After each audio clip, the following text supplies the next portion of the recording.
Good morning, everyone. It's Wednesday, the 14th of April today, and in news, we are going to talk about silver jumping on inflation surge. There remains a lot of talk about whether or not we're going to get high inflation from analysts to mum and dad investors.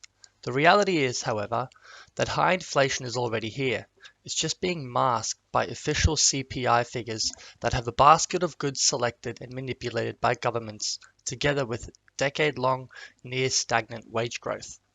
Last night, we saw a hotter than expected print of even the official US CPI figures, coming in at 2.6% annualized after a 0.5% month-to-month rise for March, the biggest jump since June 2009. Putting aside the obvious base effects as the economy recovers, in years past this would have seen the Fed start to taper its stimulus. However, just this last weekend, the Fed Chair Jerome Powell reiterated in a 60 Minutes interview, quote, "We can wait to see actual inflation before we raise interest rates." Let's be very clear. The Fed does not want to raise rates nor cut back QE, as they are the only thing driving this market. 2018 will be fresh in their mind. Using geometric versus arithmetic means and outright or hedonic adjustments made to the CPI basket will allow them to keep that CPI lower than we are all feeling, but last night demonstrated there is only so much they can do. Bringing it home to Australia, our last CPI print was at the end of January, where we saw a 0.9% jump from the quarter, but just a 0.9 year on year. Now, compare that to what you or someone you know just paid for a second-hand car, fueling up the car, buying a home, or paying your rent. On the latter, talk to a builder or building supplier about the price rises already in play and what's to come. There promises an ugly mix of construction price rises and builder insolvencies amid post-contract price rises as our building boom loses control. Building insurers are preemptively reining in cover. They know what's coming.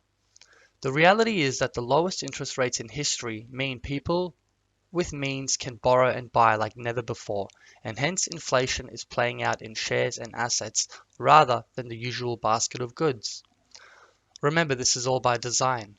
The following chart puts into clear perspective what's going on with the RBA and its yield curve control program. What you're looking at is Australia's central bank printing almost $100 billion in just 2 months. The next CPI print will be very interesting indeed. The RBA's YCC program is all about containing 3-year rates to just 0.1% so that banks can lend to you at ultra-low rates and still make some money, and get you to borrow and spend and prop up the economy and increase inflation to reduce that very same debt burden they are blowing up to bubble-like proportions. Irrespective of Ponzi scheme analogies, just ask yourself, on what planet is that fundamentally sustainable? I was in a Big Four bank yesterday doing some banking and was aggressively sold being able to refinance my home at just 1.89%. Setting aside what this obviously means for Australia's property bubble, it begs the question why I wouldn't use that to buy other assets that will perversely benefit in price growth in such an environment. The bank is virtually throwing money at me at a time when assets that will benefit from the inflation that is actually already here and looks only to go higher still are underpriced when viewed against this monetary expansion. It is no coincidence then that silver jumped nearly 2% last night off the US CPI print.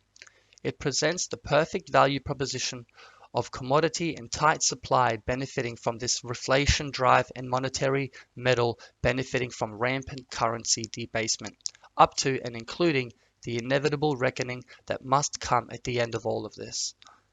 As the market realizes that high inflation is already here, just not where we are used to or told to look, assets such as silver and gold are set to truly shine. And that's news for today, guys. For any gold or silver bullion products, please visit ainsleyBullion.com.au, and for any of our crypto products, visit ainsleywealth.com.au. I hope you have a nice day, and I'll catch you again tomorrow. Bye.